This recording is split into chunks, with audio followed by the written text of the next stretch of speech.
ഗൗതം ഭായ് കുറച്ച് ഷൈ ആണ് എന്നുവെച്ചാൽ അന്ന് അങ്ങനെയായിരുന്നു. എനിക്ക് അത്രേ അറിയാമല്ലോ. അപ്പോൾ അദ്ദേഹം സംസാരിക്കുമ്പോൾ വളരെ ക്വയറ്റ് ആയിട്ടാണ്. ഓയിൽ ആൻഡ് ഗ്യാസ് സക്സസ്ഫുൾ ബിസിനസ്സാണ്. അത് ആര് ചെയ്താലും ഓയിൽ ആൻഡ് ഗ്യാസിന് അതൊരു എക്സ്ട്രീം നെസസിറ്റിയാണ് നമ്മളെ സംബന്ധിച്ചത്. ആകെ കൂടി ഉണ്ടായിരുന്ന ഒരു കമ്പനിയാണ് മറ്റേ യുണൈറ്റഡിൻ്റെ USL UBL ആയിട്ട്. അത് മുഴുവൻ എടുത്ത് സ്റ്റേക്കിൽ വെച്ചിട്ടാണ് ഈ ലോണൊക്കെ റേസ് ചെയ്യുന്നത്. അത് വലിയൊരു റിസ്ക് തന്നെയായിരുന്നു. വിക്ടിംസ് ഓഫ് ട്രംപ് എന്നൊക്കെ പറയട്ടെ. അത് വളരെ ചെറിയ ലെവലിലാണ്. ലാർജ് ബിസിനസ്സുകൾ അവരുടെ ഷെഡ്യൂളിൽ കണ്ടിട്ടുണ്ട്. ചെറുകിട വ്യവസായികൾ അവർക്ക് ഒരുപാട് ഗുണം ചെയ്യുന്ന കുറേ കാര്യങ്ങൾ വരുന്നുണ്ട്. നമ്മൾ വളരെ ക്ലിയറാണ് നമ്മുടെ സ്റ്റാൻഡിൽ. നമ്മുടെ അഗ്രികൾച്ചർ തൊട്ട് കളിക്കാൻ പറ്റില്ല. ഇപ്പം മീഡിയ റേസ് ചെയ്യുന്നൊരു ഇഷ്യൂ എന്താ വെച്ചാൽ എന്തുകൊണ്ട് ഇന്ത്യൻ ബിസിനസ്സുകാർ അവിടെയുള്ള ബിസിനസ്സുകാർ റിയാക്ട് ചെയ്യുന്നില്ല. ജെൻസിയെ പറ്റി പൊതുവേ ഞാൻ HR ആർട്ടിക്കിൾസ് വായിക്കാറുണ്ട്. നമ്മൾ HRസിനോട് സംസാരിക്കുന്നതുകൊണ്ടറിയാം ഒരു ചാലഞ്ചാണ് അവർ. ശരിക്കും പറഞ്ഞാൽ അവരുടെ പെർസ്പെക്റ്റീവ്സ് ഡിഫറെൻ്റ് ആണ്. നാരായണമൂർത്തി തന്നെ പറഞ്ഞിട്ടുണ്ട് എന്താ പറയുക 80 hours വർക്കണം. LNT ചെയർമാൻ പറഞ്ഞു 90 hours വർക്കണം. ഇത് അവരോട് പറഞ്ഞു കഴിഞ്ഞാൽ അവർ പറയും let's take the reverse order.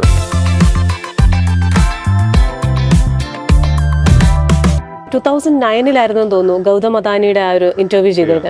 അപ്പൊ അന്ന് അദാനി എന്ന് പറയുന്നത് ലിസ്റ്റ് ചെയ്യപ്പെട്ടിട്ടില്ല, IPO വന്നിട്ടില്ലാത്ത സമയമാണ്. അദാനി പവറിന്റെ ലിസ്റ്റിംഗിന്റെ ഒരു ഏകദേശം പ്ലാനുകൾ നടന്നുകൊണ്ടിരിക്കുന്ന സമയം. അതുപോലെ തന്നെ എനിക്ക് തോന്നുന്നു ഇന്റർവ്യൂവിന്റെ ഒരു മേജർ പോർഷൻ തന്നെ ധീരുഭായ് അംബാനി അല്ലെങ്കിൽ മുകേഷ് അംബാനിയുമായിട്ടൊക്കെ കമ്പയർ ചെയ്യുന്ന ഒരു ബിസിനസ്സുകാരൻ. പക്ഷെ ഈ ഹൈപ്പ് കൊടുക്കുന്നത് ശരിയാണോ എന്നൊരു ചോദ്യചിഹ്നം ഉണ്ടായിരുന്നു. ഇത്രയും ഹൈപ്പിനോട് അതിനോട് മാച്ച് ചെയ്യാൻ അദ്ദേഹത്തിനാകുമോ എന്നൊരു ചെറിയൊരു ആശങ്ക അതിനകത്തുണ്ട്. പക്ഷേ ഇപ്പോൾ ഒരു 2025 വരുമ്പോൾ അദാനിയെ കാണുമ്പോൾ അല്ലെങ്കിൽ അദാനി ഗ്രൂപ്പിനെ കാണുമ്പോൾ ആ ക്വസ്റ്റ്യന് ആൻസർ ആയി എന്ന് തോന്നിയോ? പിന്നെ ഞാൻ ഒന്ന് രണ്ട് കാര്യങ്ങൾ പറയാം. ഒന്ന്, അന്ന് ഞങ്ങൾ അത് എഴുതുമ്പോഴേ നമ്മൾ ഇദ്ദേഹത്തിന് ആ ഒരു സ്റ്റൈലാണ്, വളരെ സട്ടിലാണ് അദ്ദേഹം ആക്ച്വലി അദ്ദേഹത്തിൻ്റെ വൈഫാണ്. ഞങ്ങൾ അവർ CSR ആക്ടിവിറ്റിയൊക്കെ കണ്ടിരുന്നു. ഗൗതം ഭായ് കുറച്ച് ഷൈ ആണ് എന്നുവെച്ചാൽ അന്ന് അങ്ങനെയായിരുന്നു. എനിക്ക് അത്രേ അറിയാമല്ലോ. അപ്പോൾ അദ്ദേഹം സംസാരിക്കുമ്പോൾ വളരെ ക്വയറ്റ് ആയിട്ടാണ് ചോദിച്ചതിന് മറുപടി പറയുക. പിന്നെ ഞാനിങ്ങനെ പ്രൊവോക്ക് ചെയ്തിട്ട് ഞങ്ങൾ 1 മണിക്ക് രാത്രി ഇൻ്റർവ്യൂ ചെയ്തേ. അത് ഗൗതം ഭായ് തിരിച്ചു വന്നിട്ട് വെയിറ്റ് ചെയ്യേണ്ടി വന്നു എനിക്ക്. പക്ഷേ ഞാൻ അതർവൈസ് എല്ലാം പോയി കണ്ടിരുന്നു. മറ്റുള്ള ലീഡേഴ്സിനെയൊക്കെ കണ്ടിരുന്നു. പിന്നെ രാജേഷ് ഭായ് ഉണ്ടായിരുന്നു, അദ്ദേഹത്തിൻ്റെ ബ്രദറൊക്കെ ഉണ്ടായിരുന്നു. അങ്ങനെയൊക്കെ ഒരുപാട് അദ്ദേഹത്തിൻ്റെ ഒരു ഇത് കണ്ടപ്പോൾ ഞാൻ സംവേർ എനിക്ക് തോന്നി ധീരുഭായ് ഇതുപോലെ വളരെ സോഫ്റ്റ് സ്പോക്കൺ ആണ്, അങ്ങനെയാണ്. മുകേഷ് അംബാനിയൊക്കെയാണ് കുറച്ചും കൂടെയൊക്കെ ഒരു. അപ്പോൾ അങ്ങനെ ഒരു ഇത് എനിക്ക് തോന്നിയിരുന്നു. അങ്ങനെയാണ് ഒരു ഡിസ്കഷനിൽ ഞാൻ ഇതേ ആയിരിക്കും അടുത്ത. പക്ഷേ രസം എന്താ വെച്ചാൽ എനിക്കിപ്പോഴും ഗൗതം ഭായ് ലിറ്റിൽ സർപ്രൈസ് അല്ലെങ്കിൽ ലിറ്റിൽ എബോവ് എന്ന് പറയാൻ കാരണം ഓയിൽ ആൻഡ് ഗ്യാസ് സക്സസ്ഫുൾ ബിസിനസ്സാണ്. അത് ആര് ചെയ്താലും ഓയിൽ ആൻഡ് ഗ്യാസിന് അതൊരു എക്സ്ട്രീം നെസസിറ്റിയാണ് നമ്മളെ സംബന്ധിച്ചത്. ഗൗതം ഭായ് ചെയ്യാൻ പോകുന്ന ബിസിനസ്സുകൾ അങ്ങനെയല്ല. പവർ എന്ന് പറഞ്ഞാൽ ഒരു ലോസ് മേക്കിംഗ് NTPC എടുത്താലും ഗവൺമെൻറ് തന്നെ സ്ട്രഗിൾ ചെയ്യുന്നൊരു സെക്ടറാണ്. പവർ എന്ന് പറഞ്ഞാൽ പവറിന് നല്ല ബയറെ കണ്ടുപിടിക്കണം. പവർ എക്സ്ചേഞ്ചസ് ഉണ്ടായിരുന്നില്ല അന്നത്തെ കാലത്ത്. ഇൻഫ്രാസ്ട്രക്ചർ ഉണ്ടായിരുന്നില്ല അന്ന കാലത്ത്. നമ്മുടെ 26% എന്തോ TND ലോസ് ആയിരുന്നു ആ കാലഘട്ടത്തിൽ. അപ്പം ഇൻഫ്രാസ്ട്രക്ചർ ഇല്ലാത്തൊരു ബിസിനസ്സിൽ അദ്ദേഹം കയറുകയാണ്. ആ ഇൻഫ്രാസ്ട്രക്ചർ ബിൽഡ് ചെയ്യുന്ന റെസ്പോൺസിബിലിറ്റി കൂടി ഇദ്ദേഹത്തിൻ്റെയാണ്. അപ്പോൾ അങ്ങനെ ചില ഇഷ്യൂസ് വരുമ്പോൾ ആ ഫീൽഡിൽ ഇദ്ദേഹം എടുക്കുന്ന ചാലഞ്ച് സക്സസ്ഫുൾ ആവുമോ എന്നുള്ളൊരു കൺസേൺ ഉണ്ടായിരുന്നു. അതാണ് ആ കൺസേണിൻ്റെ മെയിനായിട്ടുണ്ട്. പക്ഷേ ഇത് ഭയങ്കര ഇമ്പ്രസീവാണ് എന്നെ സംബന്ധിച്ചോളം. കാരണം എന്നെ സംബന്ധിച്ചോളം കോൺട്രിബ്യൂഷൻസ് ഒരുപാടുണ്ട് അദ്ദേഹത്തിൻ്റെ. എയർപോർട്ട് ഉണ്ടാക്കിയാലും, പോർട്ട് ഉണ്ടാക്കിയാലും, പവർ പ്ലാന്റ്സ് ഉണ്ടാക്കിയാലും, ഗ്രീൻ എനർജി ഈസ് എവരിവേ. എന്ത് വേണമെങ്കിൽ പറയും. ഞാനത് ഒരു ജഡ്ജ്മെൻറ്റില്ല, കാരണം എല്ലാവരും അവനവൻ്റെ രീതിയിൽ ജഡ്ജ് ചെയ്യേണ്ടതാണ്. പക്ഷേ അദ്ദേഹത്തിൻ്റെ സ്റ്റോക്സ് ഞാൻ ഹിൻഡൻബർഗിൻ്റെ വാച്ച് ചെയ്തിരുന്നു. ഭയങ്കരമായിട്ട് ക്രാഷായിരുന്നു. അദ്ദേഹം number 2 after Elon Musk number 2 വരെ എത്തിയതാണ് ഒരു സമയത്ത്. അന്ന് താഴത്തേക്ക് വന്നു. പക്ഷേ പിന്നീട് അതൊക്കെ റിക്കവർ ചെയ്ത് ഇപ്പോൾ പിന്നെ മുകേഷ് അംബാനിയാണ് ഏഷ്യയിലേറ്റവും അതൊക്കെ ഓക്കെ. പക്ഷെ അദ്ദേഹത്തിന് ചില വിഷനും ചില കാര്യങ്ങളും അതൊക്കെ സമ്മതിച്ചു കൊടുത്തേ പറ്റും. കാരണം ഇൻഫ്രാസ്ട്രക്ചറിലൊരു to build an empire is tough. കാരണം ഇത് വളരെ ജസ്റ്റേഷനിലാണ്. പിന്നെ ഗവൺമെൻറ് പോളിസീസ് ഭയങ്കരമായിട്ട് അഫക്റ്റ് ചെയ്യുന്നൊരു ബിസിനസ്സാണ്. സാധാരണ ഈ ബിസിനസ് ജേർണലിസ്റ്റുകൾ നമ്മൾ ഒരാളിനെ അഭിമുഖം ചെയ്യുന്നു. അപ്പോൾ ചിലർ വളരെ റെപ്യൂട്ടഡ് ആയിട്ടുള്ള ആൾക്കാർ കാണും, അവർക്ക് നല്ലൊരു ക്ലിയർ ആയിട്ടുള്ള ബാക്ക്ഗ്രൗണ്ട് ഉള്ളവർ കാണും. പക്ഷെ നമ്മൾ ഇൻ്റർവ്യൂവിൽ അവരോട് സംസാരിക്കും, അവർ ചില കാര്യങ്ങൾ നമ്മളോട് പറയും, അത് നമ്മൾ തീർച്ചയായിട്ടും അതേപോലെ തന്നെ കൊടുക്കും. ഇതിനൊക്കെ ശേഷം ഇവർ അറസ്റ്റ് ചെയ്യപ്പെടുന്നു അല്ലെങ്കിൽ ഒരു കേസിൽ പെടുന്നു. അങ്ങനെ ഏതെങ്കിലും ഒരു സംഭവം കരിയറിൽ ഉണ്ടായിട്ടുണ്ടോ? അങ്ങനെ ഉണ്ടായിട്ടുള്ള ഒന്നാമത്തെ ഇൻസിഡൻറ്റ് രാമലിംഗരാജുവാണ്. രാമലിംഗരാജുവിനെ അന്ന് അദ്ദേഹത്തിൻ്റെ ആക്ച്വലി ഞാൻ ആ പ്രോജക്റ്റ് എനിക്ക് ഇഷ്ടപ്പെട്ട അദ്ദേഹത്തിനൊരു ആംബുലൻസ് പ്രോജക്റ്റ് ഉണ്ട് നിങ്ങൾ പറയാം. സത്യം ഓൾറെഡി ഒരു വെൽ നോൺ നെയിം ആയിരുന്നു. പക്ഷെ സത്യത്തിൻ്റെ പ്രശ്നം എന്താ വെച്ചാൽ, പ്രശ്നം എന്ന് പറയാൻ പറ്റില്ല, ഇപ്പോൾ കഴിഞ്ഞു പോയി. ഇപ്പോൾ എന്താ പറയുക, മഹീന്ദ്ര ടേക്ക് ഓവർ ചെയ്തുകൊണ്ട് പിന്നെ അതൊക്കെ കഴിഞ്ഞു. പക്ഷെ ആ സമയത്ത് ഒരു റിയൽ എസ്റ്റേറ്റ് കമ്പനി ഐ ടിയിൽ എൻ്റർ ചെയ്യുന്നു. അന്ന് അറിയാലോ, ഇൻഫോസിസ്, വിപ്രോ, TCS, ഇവർ അങ്ങനെ 4-5 ഒരു 5 റെഗുലർ യൂഷ്വൽ സസ്പെക്ട്സ് ഉണ്ടായിരുന്നു. നല്ല ഭയങ്കര ഹൈപ്പുള്ളൊരു ബിസിനസ്സായിരുന്നു IT ആ സമയത്ത്.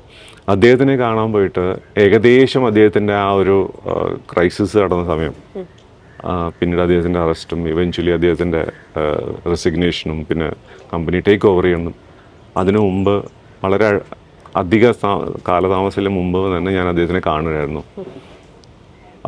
അദ്ദേഹത്തിൻ്റെ പല സിഗ്നൽസും ഇപ്പം ഞാൻ തിരിഞ്ഞു നോക്കുമ്പോൾ എനിക്ക് തോന്നുന്നു ബോഡിയിൽ, ഞാനത് അദ്ദേഹത്തിൻ്റെ ബോഡി ലാംഗ്വേജ് റീഡ് ചെയ്യാൻ അത്ര ഇതായിരുന്നില്ല. പക്ഷെ നമുക്ക് അങ്ങനെ ഒരു സ്കോപ്പ് ഉണ്ടായിരുന്നില്ല എഴുതാൻ. നമ്മളങ്ങനെ ഒരു സംശയിച്ചിട്ട് എഴുതേണ്ട കാര്യങ്ങളൊന്നും ഉണ്ടായിരുന്നില്ല. അതിൻ്റെ നമ്മൾ ഓഡിറ്റർ സൈൻ ചെയ്തൊരു ബാലൻസ് ഷീറ്റ് വിശ്വസിക്കാവുന്ന അതാണ്. കാരണം ഇവിടുത്തെ റെഗുലേറ്റർ അപ്രൂവ് ചെയ്ത് കഴിഞ്ഞാൽ പിന്നെ നമുക്ക് ഒരു പബ്ലിക് എന്നുള്ള എനിക്ക് ഇതാവണ്ടല്ലോ, അൺലെസ് അത് പ്രൂവ് ആണ് അതർവൈസ്. അത് പിന്നീടാണ് അവരെ തന്നെ പ്രൂവ് ചെയ്തത്. അപ്പോൾ അങ്ങനെ വളരെ എനിക്ക് പലപ്പോഴും തോന്നിയിരുന്നു ഞാൻ എന്തുകൊണ്ടാണ് റീഡ് ചെയ്തില്ല അദ്ദേഹത്തിൻ്റെ സിഗ്നൽസ്. അദ്ദേഹം വളരെ അധികം മുഖത്ത് നോക്കായിരുന്നില്ല, കണ്ണു നോക്കി സംസാരിച്ചിരുന്നില്ല അന്ന് പലപ്പോഴും. അതൊന്നും വലിയൊരു അന്ന് എനിക്ക് തോന്നിയില്ല. പിന്നീട് എനിക്ക് തോന്നിയോ ചിലപ്പോൾ ഞാൻ അത്ര എക്സ്റ്റെൻസീവായിട്ട് ഇൻ്റർവ്യൂ നടക്കുമ്പോൾ ചിലപ്പോൾ തോന്നിയിട്ടുണ്ടാവും എന്നെ ഇതൊക്കെ കൊണ്ടല്ലേ എന്നെ ഇങ്ങനെ എന്നോട് സംസാരിക്കാൻ വരുന്നതെന്നോ, അല്ലെങ്കിൽ എന്തെങ്കിലും ഒരു ഉള്ളിൽ എന്തെങ്കിലുമൊക്കെ ഉണ്ടായിരിക്കും. പിന്നീട് ഫാമിലിയുടെ കൂടെ ഇരുന്നു.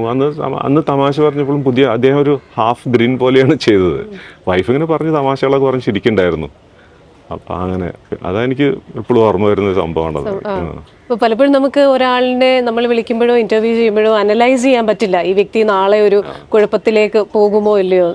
കാര്യത്തിൽ പറ്റില്ല. ഇപ്പോൾ മാലിയുടെ കാര്യത്തിലും അങ്ങനെയൊക്കെ തന്നെയായിരുന്നു. നമ്മൾ ഒരിക്കലും പ്രതീക്ഷിച്ചില്ല. പക്ഷേ ഈവൻ അദ്ദേഹം യുണൈറ്റഡ് സ്പിരിറ്റ്സിൻ്റെ സെയിലും അതും ഇതൊക്കെ വന്നപ്പോൾ ടഫ് ബിസിനസ്സാണ്. കാരണം ഡിയാജിയോ പോലുള്ള വളരെ ബിഗ് പ്ലേയേഴ്സൊക്കെ ഉണ്ട്. നമുക്കറിയായിരുന്നു അത്. കാരണം അദ്ദേഹം അതിലും തന്നെ കമ്പീറ്റ് ചെയ്ത് നിൽക്കുന്ന ഒരാളാണ്. പക്ഷേ ഈ കിങ്ഫിഷർ എയർലൈൻ വന്ന് ആ ഫ്ലാംബോയൻസും ഇതൊക്കെ കണ്ടോ, അതൊരു വലിയ സ്റ്റൈലാണ്. അതിനും നമ്മൾ അങ്ങനെ മിസ്റീഡ് ചെയ്തില്ല. കാരണം ഒരാൾ ലോഞ്ച് ചെയ്യുന്നതിന് മുമ്പ് നമ്മൾ ജഡ്ജ്മെൻറ്റ് പാസ് ചെയ്യുന്നത് ശരിയല്ല. പക്ഷേ അത് കഴിഞ്ഞ് പിന്നീടുള്ള ഈ ഒരു ബിസിനസ് റൺ ചെയ്യാനുള്ള ഒരു സ്ട്രഗിൾ ഉണ്ടല്ലോ, അത് കണ്ടപ്പോൾ എനിക്ക് തോന്നി ഇത് ഭയങ്കര. കാരണം അദ്ദേഹം എല്ലായിടത്ത് he put everything at stake. കാരണം അത് ആകെ കൂടി ഉണ്ടായിരുന്ന ഒരു കമ്പനിയാണ് മറ്റേ യുണൈറ്റഡ് USL UBL ആയിട്ട്. അത് മുഴുവൻ എടുത്ത് സ്റ്റേക്കിൽ വെച്ചിട്ടാണ് ഈ ലോണൊക്കെ റേസ് ചെയ്യുന്നത്. അത് വലിയൊരു റിസ്ക് തന്നെയായിരുന്നു. അപ്പോൾ നോർമലി നമ്മൾ ഒരു ബിസിനസ് ചെയ്യുമ്പോൾ കുറച്ച് ലോൺ എടുക്കുന്നു, ഇതായിരുന്നു. അദ്ദേഹം അത്രയും വിശ്വസിച്ചിരുന്നു. മേ ബി അതായിരിക്കും. അതുകൊണ്ടാണ് അങ്ങനെ ഒരു റിസ്ക് എടുത്തത്. കാരണം ആ ഒരു മോഡൽ സക്സസ്ഫുൾ ആണ്. കാരണം അന്ന് നമുക്കറിയായിരുന്നു. കാരണം ഒരു നോ ഫ്രിൽ ഏവിയേഷൻ അതിനു മുമ്പ് ക്യാപ്റ്റൻ ഗോപിനാഥ് ലോഞ്ച് ചെയ്തൊരു സമയമാണ്. അപ്പോൾ അതാണോ ഇതാണോ ശരിക്കുള്ള മോഡലെന്ന് കൺഫ്യൂഷനിലായിരുന്നു. അപ്പോൾ അന്ന് ആകെ ജെറ്റ് എയർവേസ് മാത്രമേ കുറച്ച് ബിസിനസ് ക്ലാസ്സും കുറച്ച് ഇതുണ്ടായിരുന്നുള്ളൂ. ആ മാലിയ കംപ്ലീറ്റ്ലി ഗ്ലാമറൈസ് ചെയ്യാണ് ചെയ്തത് ആ ബിസിനസ്. ഭയങ്കര എന്ന് വെച്ചാൽ ഇൻസ്റ്റൻ്റ്ലി സക്സസ്, വളരെ ഗ്ലാമറായിട്ടൊരു ബിസിനസ്സായിരുന്നു. പക്ഷെ അത് സസ്റ്റെയിൻ ഏവിയേഷൻ ഭയങ്കര ടഫ് ബിസിനസ്സാണ്. അതൊരു പിന്നെ അഗൈൻ ഈ നരേഷ് ഗോയലിൻ്റെ കാര്യം നോക്കിയാൽ തന്നെ അതും നമുക്കറിയാം. കാരണം ഇത് പ്രോഗ്രസീവ്ലി നമുക്കറിയാം സ്ട്രഗിൾ ചെയ്യുന്നത്.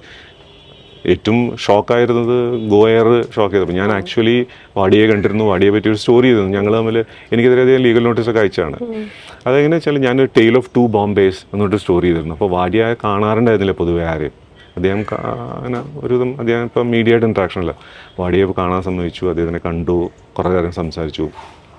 ബോംബെ ഡൈങ്ങും ബോംബെ വേറൊരു കമ്പനി ഉണ്ടായിരുന്നു. 2 കമ്പനികൾ ബോംബെ എന്നുള്ള പേരിൽ അവർ രണ്ടുപേരുടെയും ഫേറ്റിനെ പറ്റിയിട്ട് ഞാൻ അനലൈസ് ചെയ്താണ്. കാരണം അതൊരു ജസ്റ്റ് ഒരു കോയിൻസിഡൻറ്റ് പോലെ അങ്ങനെ ഒരു സ്റ്റോറി ചെയ്താണ്. പക്ഷെ അന്ന് എനിക്ക് കുറേ കാര്യങ്ങൾ മനസ്സിലായി. കാരണം ബോംബെ ഡൈങ് എന്ന് പറഞ്ഞാൽ ടെക്സ്റ്റൈലിൽ ഒന്നുമില്ല, വെറും റിയൽ എസ്റ്റേറ്റ് കമ്പനിയായി മാറിക്കൊണ്ടിരിക്കുകയായിരുന്നു എന്ന് എനിക്കൊന്നും മനസ്സിലായത്. പക്ഷെ അതിൽ പോലും ആ റിയൽ എസ്റ്റേറ്റ് എന്ന് പറയുന്നത് 1 ടൈം ബെനിഫിറ്റാണ്. നമ്മൾ ചെയ്യുന്നു, പ്രോപ്പർട്ടി ഉണ്ടാക്കുന്നു, വിൽക്കുന്നു, അങ്ങനെയുള്ള മൂവി. അതിലും ഒരു മോണറ്റൈസിങ്, ലോങ് ടേം മോണറ്റൈസിങ് ഒന്നും ഞാൻ കണ്ടില്ല. അങ്ങനെ ഈ ഗോയർ ഒന്നും ആക്ച്വലി എനിക്ക് സർപ്രൈസ് ആയിരുന്നു. കാരണം വല്ലാത്തൊരു ബിസിനസ്സാണിത്. എന്ന് വെച്ചാൽ ഒരു ലോങ് ടേം വിഷൻ ഉണ്ടെങ്കിൽ ഭയങ്കര ബുദ്ധിമുട്ടാണ്. അപ്പോൾ എയർ ഇന്ത്യ തന്നെ ടാറ്റ എടുത്തപ്പോൾ കണ്ടില്ല എത്രയോ പ്രശ്നങ്ങളാണ്. ഗവൺമെൻറ് തന്നെ ചെയ്യാൻ പറ്റുകയാണ്, ഗവൺമെൻറ് ഗീവ് അപ്പ് ചെയ്തതാണ്. ഗവൺമെൻറ് എന്ന് പറഞ്ഞാൽ അൺലിമിറ്റഡ് ആയിട്ടുള്ളൊരു സാധനമല്ലേ, സോവറിനാണ്. പക്ഷെ അതാണ് ഈ ഏവിയേഷൻ്റെ ബിസിനസ്. ഏവിയേഷൻ നല്ല നല്ല ആൾക്കാരെ കൊണ്ട് ചീത്ത ആൾക്കാരാക്കി മാറ്റും മനുഷ്യൻ്റെ കണ്ണിന് മുമ്പിൽ. അതാണ്. നമ്മൾ ഈ ഗ്ലോബൽ ഇക്കോണമിയിലേക്ക് വരികയാണെങ്കിൽ ഗ്ലോബൽ ഇക്കോണമി പല സമയത്തും പല മാറ്റങ്ങളിലൂടെയും പോയിട്ടുണ്ട്. അപ്പോൾ ഒരു കാലത്ത് നമുക്കറിയാം ഇമ്പീരിയലിസം, കൊളോണിയലിസം ഒക്കെ ഉണ്ട്, മറ്റുള്ളവരെ പിടിച്ചടക്കുക, ആ ഒരു രീതിയിലേക്ക് പോയിരുന്നു. അതിനുശേഷം പിന്നീട് വളരെ തുറന്ന ഒരു സമ്പദ് വ്യവസ്ഥയിലേക്ക് പോയി, ഗ്ലോബലൈസേഷനിലേക്ക് വന്നു. ലോകം ഒരു സാമ്പത്തിക കൂടെയാണ്, നമ്മളെല്ലാവരും പരസ്പരം സഹകരിച്ച് ജീവിക്കേണ്ടവരാണ്. പക്ഷേ അതിനൊക്കെ ഘടകവിരുദ്ധമായിട്ട് ഇപ്പോൾ ജാനുവരി 20 ട്രംപ് വരുന്നതിന് ശേഷം മേക്ക് അമേരിക്ക ഗ്രേറ്റ് അഗെയിൻ, ഞങ്ങൾ മാത്രം നന്നായാൽ മതി, വേറെ ആരും നന്നാവണ്ട എന്നാണോ അദ്ദേഹത്തിന്റെ ഉദ്ദേശം നമുക്കറിയില്ല. പക്ഷേ നമ്മുടെ പ്രധാനമന്ത്രി ഈയിടെ ഒരു പ്രസംഗത്തിൽ പറയുന്നുണ്ടായിരുന്നു, അത്തരം സെൽഫ് സെന്റേഡ് ആയിട്ടുള്ള സമ്പദ് വ്യവസ്ഥകൾ അത് വരുന്നത് ഇതുപോലെ തീരുവകൾ പ്രഖ്യാപിക്കുന്നു, ഒരു ആഗോള അനിശ്ചിത അവസ്ഥ ഉണ്ടാക്കുന്നു. അപ്പോൾ മൊത്തത്തിൽ സമ്പദ് വ്യവസ്ഥയിൽ ആൾക്കാർക്ക് ഒരു വിശ്വാസം നഷ്ടപ്പെട്ട പോലെ തോന്നുന്നുണ്ട്. ഇപ്പോൾ അതുകൊണ്ടാണല്ലോ ഇപ്പോൾ ആൾക്കാർ ഈ സ്വർണ്ണത്തിന് പിന്നാലെ പായുന്നു. ഓസ്ട്രേലിയയിലും വിയറ്റ്നാമിലുമൊക്കെ ഈ ബുള്ളിയൻ ഡീലേഴ്സിന്റെ ഒക്കെ കടകൾക്ക് മുമ്പിൽ സ്വർണം വാങ്ങാൻ ആൾക്കാർ ക്യൂ നിൽക്കുക എന്ന് പറയുമ്പോൾ അവർ ഈ പറയുന്ന സ്റ്റോക്ക് മാർക്കറ്റിലോ അല്ലെങ്കിൽ ബാങ്ക് സംവിധാനത്തിലോ ഒക്കെ അവർക്ക് വിശ്വാസം നഷ്ടപ്പെട്ടു എന്ന് നമുക്ക് കരുതാൻ പറ്റുമോ? ഗോൾഡിനെ പറ്റി ഇപ്പം ഞാൻ റീസെൻ്റ്ലി ഒരു എക്സാമ്പിൾ പറയാം. ഈ ഗോൾഡിനെ പറ്റി പറയുമ്പോൾ റോബർട്ട് കിയോസാക്കി, അദ്ദേഹം റിച്ച് ഡാഡ് പുവർ ഡാഡ് ചെയ്തല്ലോ, അയാൾ തന്നെ പറയുന്നുണ്ട് $25,000 per ounce ആണ് കാണുന്നത്. അത് ഇപ്പോൾ 4,000 ഉള്ളൂ. ഞാൻ പറഞ്ഞത് ഈ വിത്തിൻ്റെ അവിടെ അമേരിക്കയിൽ ഹാർഡ് കോറായിരിക്കുന്ന ആൾക്കാർ പോലും ഒരു ഇതാണ്. പക്ഷെ എനിക്ക് തോന്നുന്നത് എന്താ പറയുക, എനിക്ക് അത്ര എന്ന് വെച്ചാൽ നമ്മളങ്ങനെ ഇന്ത്യൻ ഇക്കോണമി പെർസ്പെക്റ്റീവിൽ നോക്കുമ്പോൾ ഒരു സൈക്കിളാണതൊക്കെ. ഓരോ കൺട്രിയുടെയും സ്റ്റേറ്റസ് വെവ്വേറെയാണ്. ഇപ്പോൾ US റേറ്റ് കട്ട് ചെയ്യുന്നതുകൊണ്ട് നമുക്കിപ്പോൾ എല്ലാവരും പറഞ്ഞാൽ ഡീകപ്പിൾ ചെയ്യണം. ഒന്നുമല്ല, നമ്മൾ ശരിക്കും പറഞ്ഞാൽ ഇപ്പോൾ RBI ഒരു ഡിസിഷൻ എടുക്കുമ്പോൾ US ഇൻട്രസ്റ്റ് റേറ്റ്സ് വളരെ ഇൻഫ്ലുവൻഷ്യൽ ആണ്, ഇമ്പോർട്ടൻ്റ് ആണ്. അപ്പം അങ്ങനെ നമ്മൾ ഡിസ്ഇൻറ്റിഗ്രേറ്റ്, അങ്ങനെ ഡീകപ്ലിംഗ് ഒന്നും നടന്നിട്ടൊന്നുമില്ല. പിന്നെ ചൈനയിൽ എന്തുണ്ടായാലും നമ്മളിവിടെ രാവിലെ മോർണിംഗിൽ നമ്മുടെ സിംഗപ്പൂർ മാർക്കറ്റ് ക്രാഷ് ചെയ്ത് ഇവിടെ ഓട്ടോമാറ്റിക്കലി ക്രാഷ് ചെയ്യും. അപ്പോൾ അങ്ങനെ അങ്ങോട്ട് ബിസിനസ്സുകാർ ഇപ്പോഴും സ്മാർട്ടാണ്. അവർ ഈ പൊളിറ്റീഷ്യൻസിൻ്റെ കളികൾക്കൊന്നും ഇപ്പം ഇന്ന് തന്നെ കണ്ടില്ലേ, അവർ 100 ബില്യണേഴ്സ് എന്തോ സൂ ചെയ്തു എന്നാണ് പറയുന്നത് ട്രംപിനെ. അങ്ങനെ അപ്പം അങ്ങനെ ഒരു ഇതുണ്ട്. പക്ഷേ ബിസിനസ്സുകാർ സ്മാർട്ടാണ്, അവർക്കറിയാം എങ്ങനെ മൂവ് ചെയ്യണം. അവർക്ക് അവരുടേതായിട്ടുള്ള കൺസേൺസ് ഉണ്ട്. അവർക്ക് എന്താ പറയുക, ഇപ്പോൾ എക്സാമ്പിൾ പറഞ്ഞാൽ ചൈനയുടെ ഇപ്പോൾ നമ്പേഴ്സ് നോക്കി കഴിഞ്ഞാൽ ജൂലൈയിൽ സഡൻ സ്പൈക്കാണ് ഇത് എക്സ്പോർട്സ്. അതെന്താ വെച്ചാൽ ആ ജൂണിൽ ടാരിഫ് അനൗൺസ് ചെയ്ത് ജൂലൈ വരെ സസ്റ്റെയിൻ ചെയ്ത് ഓഗസ്റ്റിൽ ഇംപ്ലിമെൻറ്റ് ചെയ്താലോ അതിനുള്ളിൽ മുഴുവൻ പുഷ് ഔട്ട് ചെയ്യണം. അപ്പോൾ അവരെ സംബന്ധിച്ചുള്ള അവർക്കൊരു ഷെഡ്യൂളും അവരുടെ കാര്യങ്ങളും ഉണ്ട്. ഈ രാഷ്ട്രീയക്കാരും ഒന്ന് അപ്സെറ്റും ഡൗൺ നമുക്ക് എല്ലാവർക്കും അറിയാം. ഇപ്പം നിങ്ങൾക്കും അറിയാം, എനിക്കും അറിയാം, ഈ ട്രംപിൻ്റെ ഇതൊക്കെ കുറച്ച് കഴിഞ്ഞാൽ തീരും. ഇതൊക്കെ അങ്ങനെയാണ്. കാരണം ഇപ്പം ഇന്ന് തന്നെ ചൈനയിൽ പുള്ളി തന്നെ പറഞ്ഞിട്ടുണ്ട്, ചൈന ചിലപ്പോൾ ഇത് നടക്കില്ല, ഈ ലെവലിൽ സസ്റ്റൈനബിൾ അല്ല. ടാരിഫൊന്നും സസ്റ്റൈനബിളേ അല്ല. കാരണം ഒരു കൺട്രി, ഇപ്പോൾ ചൈനയെ പ്രത്യേകിച്ച്, ചൈനയൊന്നും ടേക്ക് ഓൺ ചെയ്യാൻ പറ്റുന്നൊരു രാജ്യം പോലും ഇല്ല. അപ്പോൾ അത് എനിക്ക് തോന്നുന്നത് ഇവിടുത്തെ ബിസിനസ്സുകാർ ഇപ്പോൾ 2-3 കൺസേൺ, ഇപ്പോൾ ഞാൻ എക്സാമ്പിൾ പറഞ്ഞു കഴിഞ്ഞാൽ ഇപ്പോൾ നമ്മുടെ ജെംസ് ആൻഡ് ജുവലറിയാണ് ഏറ്റവും കൂടുതൽ അഫക്റ്റഡ് ആയിട്ടുള്ളത്. അവർ പോലും ഈ ഒരു ലോങ് ഷെഡ്യൂൾ, ഇപ്പോൾ നമ്മൾ 6 months അല്ലെങ്കിൽ 1 year ആണ് പ്ലാനിങ് നടത്തുന്നത്. അതുകൊണ്ട് അത്ര വലിയ കൺസേൺ അല്ല. പക്ഷേ യെസ്, സ്റ്റഡിലി നമ്മൾ ടാരിഫ് അത് ഹോൾഡ് ചെയ്ത് കഴിഞ്ഞാൽ നമ്മളെ എഫക്റ്റ് ചെയ്യും, അത് ഉറപ്പാണ്. അതിനാണ് നമ്മൾ നെഗോഷിയേറ്റ് ചെയ്യുന്നത്. അല്ലാതെ ഓവർ റിയാക്ഷൻസോ, നമ്മളിപ്പോൾ ഞാൻ 2 ദിവസം മുമ്പ് ഇതൊരു മാഗസീനിൽ സ്റ്റോറി കണ്ടിരുന്നു, വിക്ടിംസ് ഓഫ് ട്രംപ് എന്നൊക്കെ പറഞ്ഞിട്ട്. അത് വളരെ ചെറിയ ലെവലിലാണ്. ലാർജ് ബിസിനസ്സുകൾ അവരുടെ ഷെഡ്യൂളിൽ കണ്ടിട്ടുണ്ട്. പിന്നെ എല്ലാവരും ബുദ്ധിയുള്ളവരാണ്. നമ്മളിപ്പോൾ ഓയിൽ ഡൈവേഴ്സിഫിക്കേഷൻ നടത്തില്ല, ഇപ്പോൾ റഷ്യയിൽ നിന്ന് വാങ്ങിക്കുന്നു, സൗദിയിൽ നിന്ന് വാങ്ങിക്കും. ബിസിനസ്സുകാർ സ്ലോലി ഡൈവേഴ്സിഫൈ ചെയ്യും. അവർ പല സ്ഥലങ്ങളിലും പോയി പല ഓപ്പർച്യൂണിറ്റികളും പല മാർക്കറ്റുകളും അതുണ്ടാക്കും. ഇതൊരു ഫേസാണ് എന്നാണ് എൻ്റെ ഒരു തോന്നുന്നത്. കാരണം ഈ ഒരു വ്യക്തിയാണ് ഇപ്പോൾ ഈ പറഞ്ഞാൽ അമേരിക്കൻ പ്രസിഡൻ്റാണ് ഈ അൺസെറ്റിൽ ചെയ്യണത് international. Otherwise everything is normal അല്ലേ. ബൈഡൻ പോകുന്നവരെല്ലാം നോർമലായിരുന്നു. ഇദ്ദേഹം വന്നതിന് ശേഷം അങ്ങനെ ഇങ്ങനെ. പിന്നെ എന്താ വെച്ചാൽ ഞാനൊരു ഇത് പറയും, ഇപ്പോഴും എൻ്റെ ഫ്രണ്ട്സിനോട് പറയുന്ന അറിയുണ്ട്, ജെഫ്രി സാക്സിൻ്റെ ഒരു ഹിന്ദുസ്ഥാൻ ടൈംസിൻ്റെ ഒരു ഷോയിൽ മറ്റേ അദ്ദേഹം വന്നൊരു, അപ്പം അദ്ദേഹം പറയുന്ന ഒരു സിമ്പിൾ പോയിന്റ് ഉണ്ട്. നിങ്ങൾ ഇത്ര ചിന്തിച്ചാൽ മതി. അതായത് നിങ്ങളുടെ അടുത്തൊരു ക്രെഡിറ്റ് കാർഡ് ഉണ്ട്. നിങ്ങൾ സാധനം വാങ്ങിക്കാൻ പോയി, ഇപ്പോൾ ഈ എറണാകുളത്ത് അവിടെ തന്നെ പോയിട്ട് നിങ്ങൾ ഇവിടെ ഇറങ്ങി 4 ഷോപ്പിൽ 4 സാധനം വാങ്ങിച്ചു. എന്നിട്ട് നിങ്ങൾക്ക് തോന്നണം, ഇവൻ എന്നെ 15% ഇതെടുത്തു, ടാക്സ് എടുത്തു, ഇയാൾ 20% ടാക്സ് എടുത്തു. കുറ്റം ആരാണ്? നിങ്ങളാണ് പോയി വാങ്ങിക്കുന്നത്. പുള്ളി പറഞ്ഞത് എന്താ വെച്ചാൽ, you go around the world and shop and then you blame the shop on. അപ്പോൾ ചൈന പറയുന്നില്ല എത്ര വാങ്ങിക്കും, നിങ്ങളാണ് അവിടെ പോയി വാങ്ങിക്കണേ. നിങ്ങളവിടെ വാങ്ങിക്കുമ്പോൾ അവർ തരുന്നത് വാങ്ങിക്കാനുള്ള ബാധ്യത നിങ്ങൾക്കുണ്ട്, അല്ലെങ്കിൽ നിങ്ങൾ അവിടുന്ന് ഓർഡർ ചെയ്യരുത്. ഇത്രയുള്ളൂ ഇതിൻ്റെ സിമ്പിൾ ലോജിക്ക്. അതിന് റെസിപ്രോക്കൽ ട്രാഫിക് എന്ന് പറഞ്ഞാൽ റെസിപ്രോക്കൽ ടാരിഫ് എന്ന് പറഞ്ഞാൽ ഒരിക്കലും നടക്കുന്ന കാര്യമല്ല. കാരണം നിങ്ങൾ വിൽക്കുന്നതും നിങ്ങൾ അവിടുന്ന് വാങ്ങിക്കുന്നത് വേറെ സാധനങ്ങളാണ് കംപ്ലീറ്റ്ലി.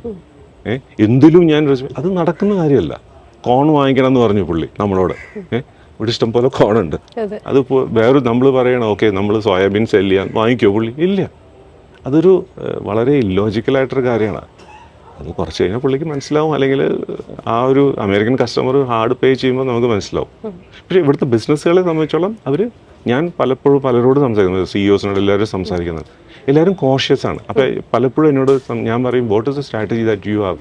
അപ്പോൾ പറയും let's not talk about it publicly, you watching it എന്നുള്ള രീതിയിലാണ്. അപ്പോൾ പല അനലിസ്റ്റുകൾ, ഇപ്പോൾ എനിക്ക് ഒരുപാട് ഫ്രണ്ട്സ് ഉണ്ട് അനലിസ്റ്റ്, നമ്മൾ വായിക്കുമ്പോൾ നമുക്ക് മനസ്സിലാവും പലരും ഇതൊരു കൺസേൺ ആയിട്ട് റേസ് ചെയ്യുന്നുണ്ട് സമ്മറികളിൽ. പക്ഷെ അതിനെ ഓവറാക്കി പിടിച്ച് അങ്ങനെ വലിയ ടെൻഷനൊന്നുമില്ല. അവർക്ക് അവരുടേതായിട്ടുള്ള വേറെ കുറേ ഇഷ്യൂസ് ഉണ്ട്. ഇന്ത്യ നല്ല മാർക്കറ്റാണ്. ഇപ്പോൾ ടാറ്റയുടെ മോട്ടോഴ്സിന് തന്നെ കണ്ടാൽ നല്ലൊരു മാർക്കറ്റാണ്, നല്ല സ്കോപ്പ് ഉണ്ട്. അപ്പം അങ്ങനെ വലിയ കൺസേൺ ഒന്നും കാണുന്നില്ല എനിക്ക്. അപ്പോൾ അങ്ങനെയൊക്കെ വരുമ്പോൾ പോലും നമ്മുടെ ഇന്റേണലി നമ്മുടെ രാജ്യത്ത് നമുക്ക് ഉപയോഗിക്കാവുന്ന ചില ഓപ്പർച്യൂണിറ്റീസ് ഉണ്ടല്ലോ. ഉദാഹരണമായിട്ട് എന്നോട് ഗുജറാത്തിലെ ഗിഫ്റ്റ് സിറ്റിയിൽ എങ്ങനെ ചെറുകിട ജ്വല്ലേഴ്സിന് അവർക്കൊരു ലാഭം ഉണ്ടാക്കിയെടുക്കാം, അല്ലെങ്കിൽ അവർക്ക് അതിനെ എങ്ങനെ അവരുടേതായ രീതിയിൽ ഉപയോഗിക്കാം എന്ന് പറഞ്ഞല്ലോ. അത് ആക്ച്വലി എന്താ വെച്ചാൽ ഇപ്പോൾ ഈ ഇൻ്റർനാഷണൽ ഫൈനാൻഷ്യൽ ഇതുണ്ടല്ലോ, സിറ്റി ഉണ്ടല്ലോ, ഗിഫ്റ്റ് സിറ്റി എന്ന് വിളിക്കുന്നത്, Gujarat international financial technology city എന്നാണ് അതിൻ്റെ പേര്.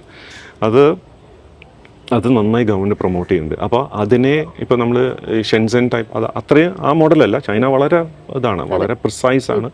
ചൈന വളരെ അഗ്രസീവാണ്. നമ്മൾ ആ ലെവലിലൊന്നുമില്ല.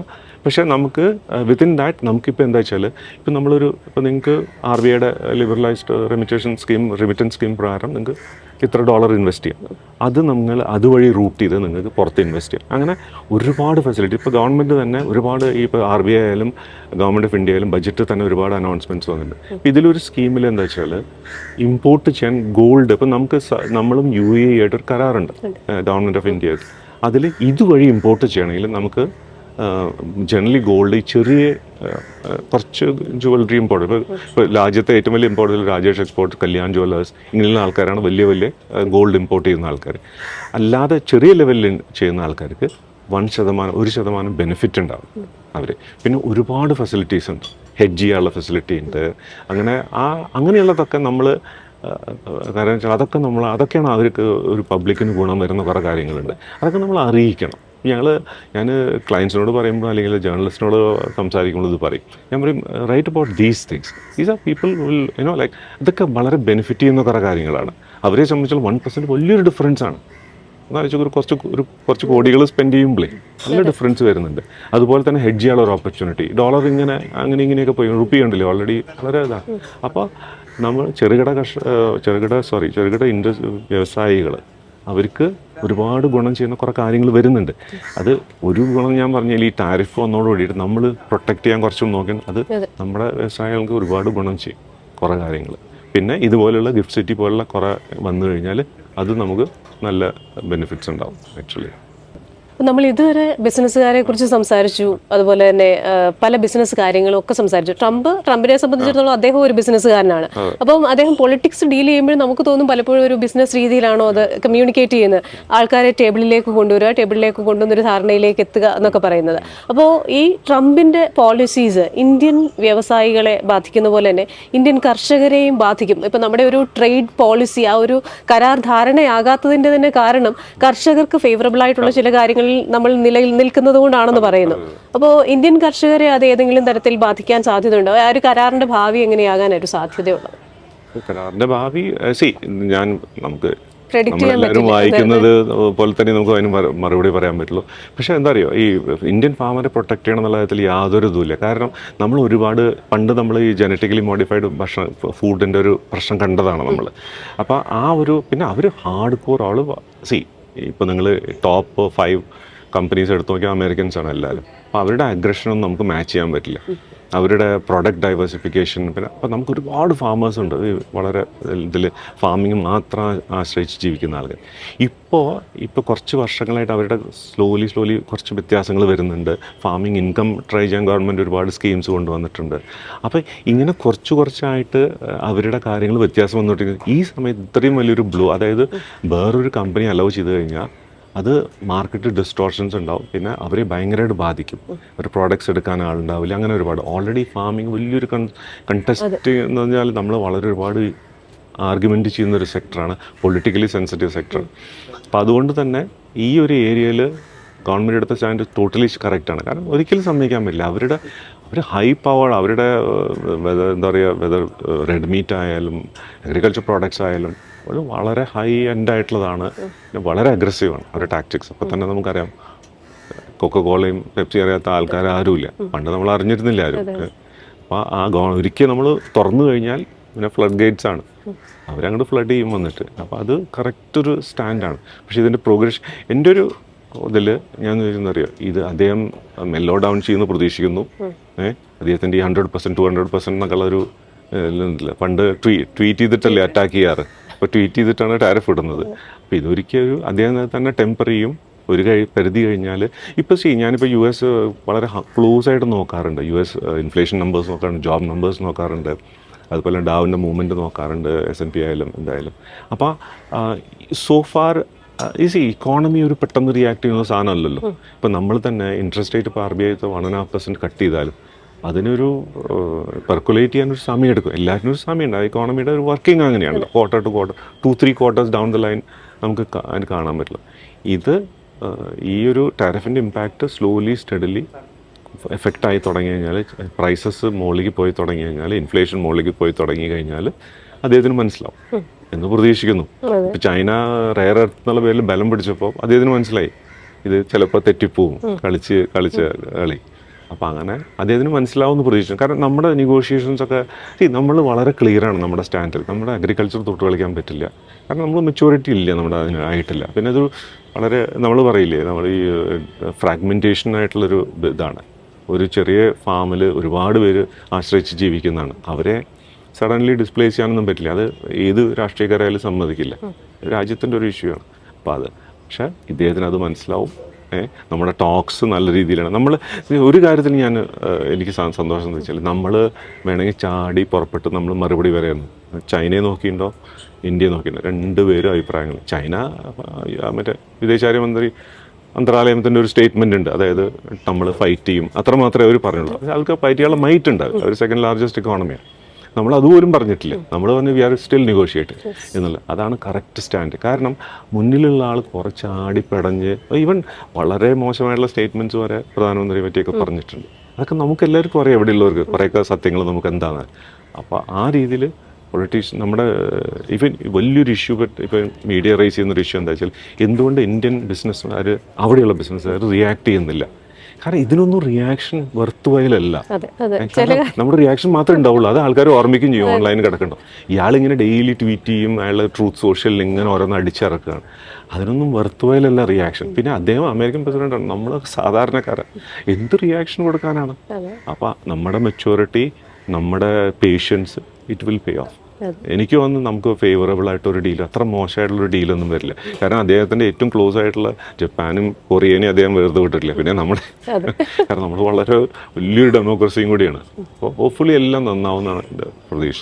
നമുക്ക് ഒരിക്കൽ കൂടെ ബാക്ക് ടു ഗോൾഡ് വന്നു കഴിഞ്ഞാൽ, ഇപ്പോൾ കുറേ ആൾക്കാർ ഒരു ഗോൾഡ് റഷിലാണ്, ഒരു ഭാഗ്യാന്വേഷികളായിട്ട് ഗോൾഡ് വാങ്ങിച്ചു കൂട്ടുന്നുണ്ട്. അപ്പോൾ നമ്മൾ സാധാരണക്കാരായ ആൾക്കാർ ചോദിക്കുന്നുണ്ട്, ഈ പൈസ ഇങ്ങനെ കുത്തനെ കൂടുമോ? വേറൊരു സൈഡിൽ ആൾക്കാർ പറയുന്ന ഒരു ബബിൾ വരാൻ പോകുന്നു, ഇതെല്ലാം പൊട്ടി തകർന്ന് ഈ പറയുന്ന 2011 സംഭവിച്ചതുപോലെയും 1970s 80s ഒക്കെ പറ്റിയതുപോലെയും പൊട്ടി തകർന്ന് സ്വർണ്ണവില താഴേക്ക് വരും എന്ന് പറയുന്നവരുമാണ്. പക്ഷെ അന്ന് താഴേക്ക് വന്നിട്ട് അത് വീണ്ടും കയറി വന്നു. പക്ഷേ ഇപ്പോൾ ലാബ് ഗ്രോൺ സ്വർണ്ണമൊക്കെ ഉണ്ടാക്കി തുടങ്ങിയെന്ന് പറയുന്നത്, വ്യാവസായികമായിട്ട് ഒരു ലാർജ് സ്കെയിൽ വന്നു കഴിഞ്ഞാൽ ഇതൊക്കെ സാധ്യമാകും. അപ്പോൾ ഞങ്ങളിപ്പോൾ സ്വർണ്ണം വാങ്ങിക്കണോ? എല്ലാവരും കുറേ പേര് കയ്യിലുള്ള സാധനങ്ങളൊക്കെ വിട്ടിട്ട് സ്വർണ്ണം വാങ്ങിക്കാൻ ശ്രമിക്കുന്നവരുണ്ട്. അപ്പോൾ സാധാരണക്കാരായ ആൾക്കാർ ശരിക്കും പറഞ്ഞു കഴിഞ്ഞാൽ ഒരു ബാസ്ക്കറ്റ് ഓഫ് ഇൻവെസ്റ്റ്മെന്റ്സ് അല്ലേ വേണ്ടത്? ശരിക്കും പറഞ്ഞാൽ നമ്മൾ ഒരു ബാലൻസ്ഡ് വേ ഓഫ് ഇൻവെസ്റ്റിംഗ് ആണ് വേണം. നമ്മുടെ അടുത്ത് എല്ലാ അസറ്റ്സ് ഉണ്ടാവണം. നമ്മൾ ഇപ്പോൾ നിങ്ങളറിയാമോ, ഞാനതാണ് എഴുതിയിരുന്നത്, മാനേജിങ് ഓഫ് മണി എന്ന് പറഞ്ഞതിൻ്റെ അർത്ഥം തന്നെ അതാണ്. അതായത് നമ്മളെല്ലാറ്റിലും ഒരു ഇതൊക്കെ മനുഷ്യന് ആവശ്യമുള്ള കുറേ കാര്യങ്ങൾ, ഇപ്പോൾ ഒരു വീട് വേണം, അങ്ങനെയുള്ള കുറേ കാര്യങ്ങൾ എല്ലാറ്റിലും അപ്രീസിയേഷനുള്ള ചാൻസ് ഉണ്ട്. ബട്ട് ഒരു വേരിയസ് പേസ്, അത് ആദ്യം തന്നെ മനസ്സിലാക്കണം. പക്ഷേ ഈ ഗോൾഡിൻ്റെ എല്ലാ സമയത്തും ഇപ്പോൾ തന്നെ ഗോൾഡ് മാറി ഇപ്പോൾ സിൽവറാണ് ഡിസ്കഷൻ. അപ്പോൾ എൻ്റെ അടുത്ത് എൻ്റെ ഒരു പരിചയമുള്ള ഒരാൾ എന്നോട് റീസെൻ്റ്ലി പറയുണ്ടായി. അദ്ദേഹം ഒരു CEO ആണ്. അദ്ദേഹം പറയുണ്ടായിരുന്നു, ഞാൻ 8 വർഷം മുമ്പ് 30 കിലോ ഗോൾഡ് വാങ്ങിച്ചിരുന്നു. അന്ന് ഉദ്ദേശം എന്താണെന്ന് വെച്ചാൽ മകളുടെ കല്യാണത്തിനോ എന്തോ എല്ലാവർക്കും ഓരോ പീസ് ഓഫ് ഒരു ഇത് കൊടുക്കാനായിരുന്നു. പിന്നെ അത് ആരും എടുത്തില്ല. ഇതെന്തിനാ എന്ന് പറഞ്ഞിട്ട് അവിടെ വെച്ചിട്ട് പോയി. എല്ലാവരും പറഞ്ഞു കിട്ടി, ബോധിച്ചു എന്നുകൊണ്ട് വെച്ച് പോയി. പുള്ളി പറഞ്ഞത് ഇന്ന് അതിന് വില ഡയറക്ട്ലി 30 lakhs.